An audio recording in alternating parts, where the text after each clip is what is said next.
Please go subscribe to the Rumble channel for Franchise Sports TV under the name FSTV22. Now, I'm using that Rumble channel for any purposes of me getting kicked off YouTube and also for more of my spicier joints. It's free as well. I have the freedom to say whatever I want to say as well. So go subscribe to FSTV22. That is Franchise Sports TV 22 on Rumble. I knew the stands were not going to be happy. But they should have known this was going to happen.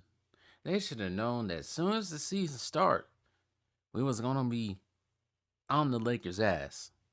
As soon as the preseason started. Actually, maybe regular season. I didn't know people was going to start preseason. People started real early. But everybody knew, all these stands knew this was going to happen. So I don't know why they freaking crying in the comment section trying to compare one legendary player to Bronny James. I don't get it. I don't understand it. They're in a losing battle. And they're forever going to be in the losing battle because the kid does not have what it takes. So, but I'm going to keep that same energy for the whole entirety of the season. So, there will be more to talk about him. But I want to take a break from that and talk about recent events in the NFL because, at least in my comment section when I made this video about New York Jets head coach, what is his name, Robert Saleh getting fired, I'm not seeing it just in my comment section, but I've seen it in other people's comment section who talked about the firing Robert Saleh. Now, at one point in time, if you guys kept up with NFL football, Aaron Rodgers once was a Green Bay Packer. And when he first came into the league, he sat behind another diva-like mentality. Some of you guys probably don't like anymore. Brett Favre. And when Brett Favre in his last years with the Packers he was moody and didn't know if he wanted to retire or not, kept coming, said he was going to retire, then came back. And then that was going into the 2007 season, which they could have played in the Super Bowl, but Brett Favre threw a costly interception in the NFC Championship game in 2007, actually it's 2008, but threw a costly interception against the New York Giants. And as you know, the New York Giants would go on to beat the undefeated New England Patriots with Tom Brady. And that was Brett Favre's last hoorah, because after that, he said he's retiring. And all of a sudden, right before training camp, I don't want to retire, I'm coming back. And by that time, the Packers already decided, we're going to go over Aaron Rodgers. And that's how Brett Favre got to the Jets and then to the Vikings before he got slammed onto the ground by Brian Dawkins and ended up retiring altogether in a game against the Philadelphia Eagles and Minnesota Vikings. So after Brett Favre moved on to two different teams, it was Aaron Rodgers' turn. In the beginning, it was I wouldn't say it was a trying time. Actually, when in the beginning, Aaron Rodgers inherited actually not a bad team from Brett Favre. Defensively, the Packers were a very underrated defensive team. They had Charles Woodson, who would end up winning Defensive Player of the Year with the Packers, I think in 2009. And then they had the rising stardom of Clay Matthews. And they had a very good free safety in Nick Collins, a playmaker. So they had a decent team on defense. Colin Jenkins, Nick Barnett, who I don't think Nick Barnett even participated in the Super Bowl run because he was hurt. But they had a decent defense. And 2008, I think they struggled. I think they was like 5-11, I think, in 2008 season. Trying time. First time Aaron Rodgers starting. And then the 2009 season when the Saints won, they was actually, I think, 11-5, and they lost to the Arizona Cardinals in a wild card game. And at the time, as Packer fans, we didn't know they was legit, but we had no clue that a Super Bowl run was in them. And with that, I think they had the 6th-rate defense overall that year when they won the Super Bowl. And Aaron Rodgers playing out of his mind come postseason, We was like, oh shoot, we got a quarterback for the future. We might have a very talented quarterback in our hands. And this is the part I have in trouble with when people say he's overrated, because football is a little bit different from basketball, right? You can't have just one. Actually, think about it, you kind of can have one player take over a game of football. I would say you can have a quarterback getting hot. He just seems unstoppable, finding all his routes and throwing it to all his wide receivers, making sure everybody is in cahoots with him. But uh, from 2011, at least until to the time, okay, at least until 2018, Aaron Rodgers had to carry that team. You take Aaron Rodgers off that team, which did happen because he broke his collarbone in the middle of the 2013 season, I think it was. He broke his collarbone, and the team didn't falter, but they wasn't the same behind. Actually, I think they had Matt Flynn. Did they have Matt Flynn, or did they get rid of Matt Flynn? They might have got rid of Matt Flynn, because if they had no, they had Matt Flynn. Oh, they had a decent quarterback in Matt Flynn. Matt Flynn was not a bad second string quarterback. I think he was. I don't think he was a Pro Bowler. I don't think Matt Flynn was a Pro Bowler. Let me see right quick. But he was very highly coveted by the Seattle Seahawks before Russell Wilson came in. But I think he ended up finding himself back in Green Bay. But like I say, you take Aaron Rodgers off the Packers during those times, they will be a terrible ass team. Partially the reason why Aaron Rodgers never won multiple Super Bowl rings, because it just doesn't take one person or two people. It takes a whole team to win in football. And during this time, probably at least from after the year they won the Super Bowl up until probably at least 2018, their defense was subpar. Not terrible, but subpar. At times they was terrible. The 2016 season, Aaron Rodgers basically took a team, and I said this in an earlier video, that a team that was defense that was taped together with glue, moldy bubble gum, popsicle sticks, boogers, and whatever else you can think of. That was the Packers defense in 2016 season. And he took that team all the way to the NFC Championship game when they got their ass bust because the defense got exposed by Matt Ryan's Atlanta Falcons, the same Atlanta Falcons team that blew a 28-3 lead. And I also think Aaron Rodgers should have won MVP that season. They gave it to Matt Ryan, but whatever. And defense just cost them. Lots of the seasons that Aaron Rodgers played there, the defense just cost them a lot. I think the only time they had a decent defense before 2018 was probably the 2014 season, and that was the season when they choked against the Seattle Seahawks. I'm about to say Supersonics. The Seattle Seahawks in that NFC Championship game when the Seahawks came back, and that's the same year when the Seahawks choked in the Super Bowl against the Patriots that season. Aaron Rodgers, that whole season, that whole playoff run, he was actually playing on one leg. I think he had a torn calf muscle, but he played. So the man is talented football wise. I think he's more talented than Tom Brady. Yes, I said that. No, Matt Flynn did not get a Pro Bowl, but he does have 2 BCS National Championship games. Because he was played at LSU. They won in 2003, 2007, and he won a Super Bowl, of course, with the Packers. So he was never a Pro Bowler. But anyways, but yeah,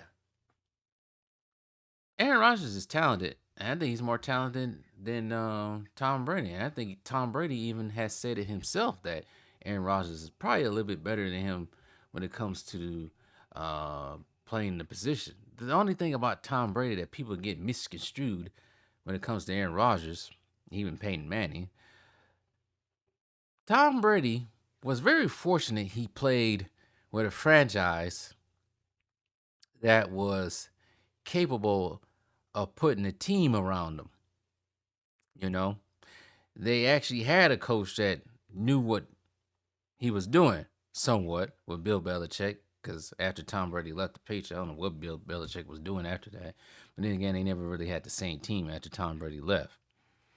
Uh, he was fortunate. Tom Brady was fortunate that there was some shadiness going on within the Patriots organization that got them wins. Of course, Deflategate, Spygate, but nonetheless, the Patriots front office knew what they was doing. Unlike the Packers front office, they had no clue what they was doing. Probably from the time they won the Super Bowl in 2010 up until they got rid of who was the GM they had? I forgot the GM the Packers had. Shoot, it's completely leaving me right now. I forgot who the GM was during that time. I forgot who he was. But the GM the Packers had basically from 2010 to 2000, at least 18, I think it was, before they got rid of him. He was incompetent. He kept people around a little bit too much. The Packers were being cheap. They didn't want to sign on one when it came to the defense, because offense was always decent because they had Aaron Rodgers right there. Any other quarterback less than Aaron Rodgers, they probably wouldn't be as good offensively. But they never put a defense around him, a defense that was on par with the defense they had when they won the Super Bowl. They never had. They never did it. And that was Aaron Rodgers. Probably one of the reasons why Aaron Rodgers became irritated with the Packers front office. And the reason why we start hearing stuff about him being a diva.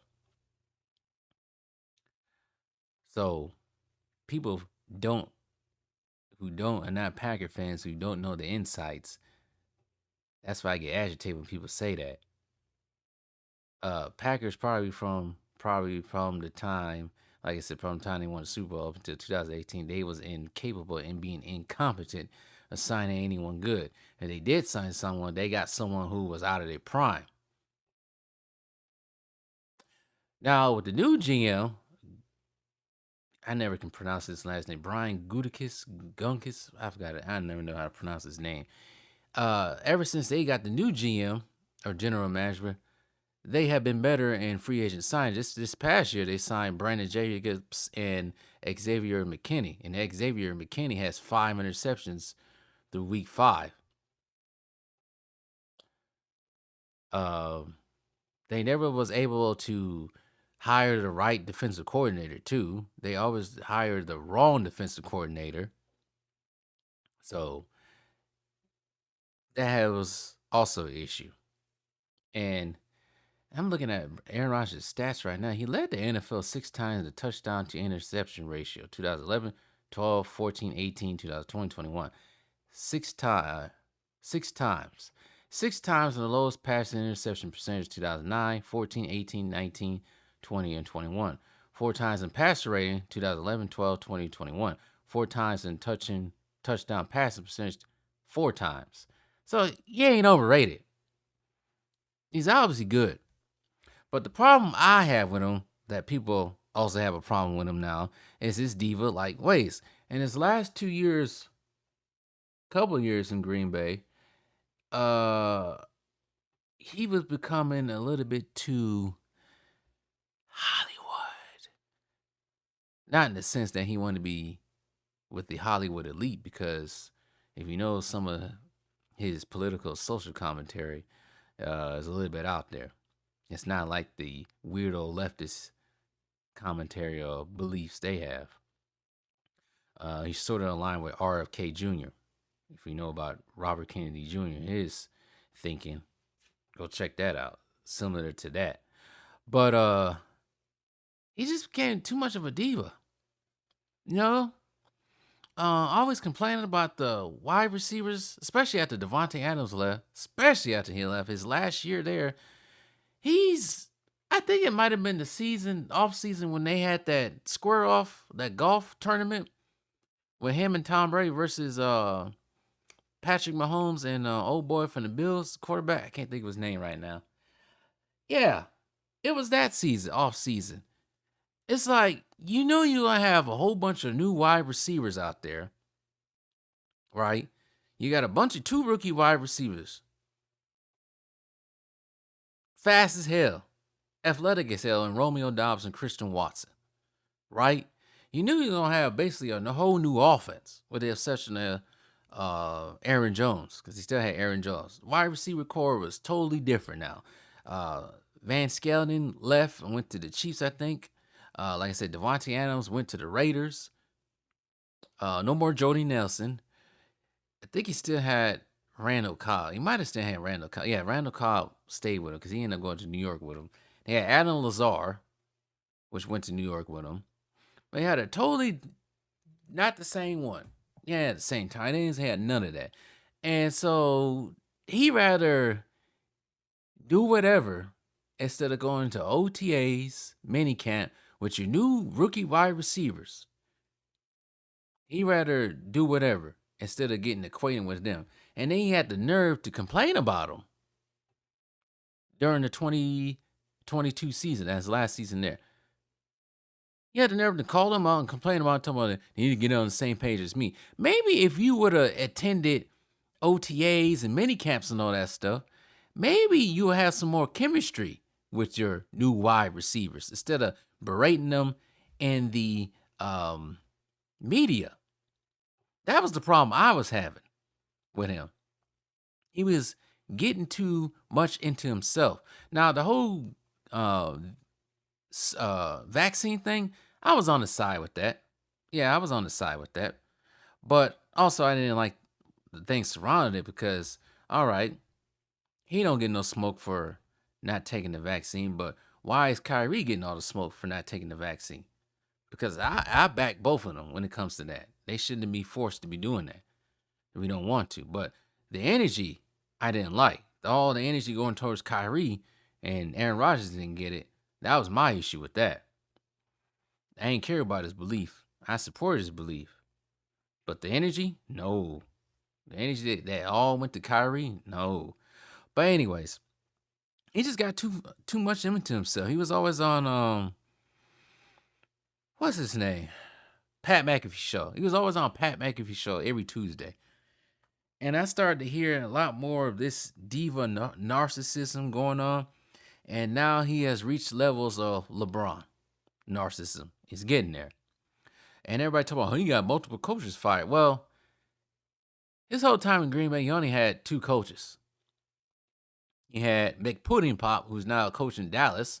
Any Dallas Cowboys fans out there, you know how much, well, I don't know, but Mike McCarthy is doing the same thing pulling the same thing he's doing in Dallas that he did in Green Bay. Packers won so many games and had so many successful seasons, regular seasons, because of Aaron Rodgers, not because of Mike McCarthy. And the irony of it, as I talk about this, Packers played the Cardinals in Week 6, and after that game against the Cardinals back in 2018, they let him go. I'm glad. After that Cardinals game back in 2018, they let McPudding Pop go. He was useless and he got dry, and I blame him for the 2014 debacle in the NFC Championship game because he got way too conservative with his play calling. Well, anyways, now that he's gone, but Matt LaFleur, I know he has some timid times with Matt LaFleur, but yeah, he is really reaching levels of LeBron narcissism. Now you got Robert Saleh fired, and they had some back and forth for the last 4 weeks of the season so far.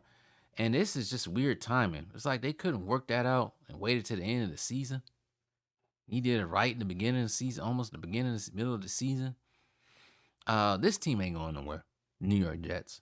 That Achilles injury that Aaron Rodgers suffered last season, that was pretty much the nail in the coffin. When you throw 3 interceptions in the first quarter alone, I can tell he's not the same. And as far as people saying, oh, he was declining over the last few years, we ain't win 2 back-to-back MVPs. can't say that's really declining. Now I say he's declining. He's declining big time. That Achilles injury took everything he once had out of him. And hopefully, well, I can't say hopefully, but he may be calling it quits, depending on how this season ends. If they don't get to the playoffs, I can't imagine him keep playing. I think it might be time for him to call it a career. He had a great career. He definitely gonna be first ballot Hall of Fame. Most definitely. Most definitely. He will be. But as far as this season is concerned, I don't think the New York Jets are gonna do anything. What he should have did was either stayed in Green Bay, shut his ass up, stop complaining, got on par with your wide receivers, with your offense, and they probably could have did something last year. I don't know. Yeah, everybody's talking about what could have been and everything. I think they would have had him last year. Not to put Jordan Love down, but I think the Packers would have had him last season. I don't think they wouldn't be in position to be a 7th seed. They'll probably be a higher seed. I don't think San Francisco's that great. Yeah, I said it.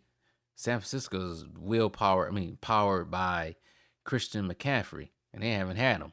You see how they going right now. Sorry for it. I know I got a 49er fan in my as my one of my subscribers. Sorry, but Christian McCaffrey is your whole team. Like it or not, and Cam Newton was right. Brock Purdy is game manager. The real star is that bad boy Christian McCaffrey. But anyways, oh, all I gotta say to the New York Jets fans, sorry, it's your problem now. We warned y'all. At least some of us that kept it real by Aaron Rodgers. We warned y'all. Now you stuck with him till the end of the season, maybe. Have fun.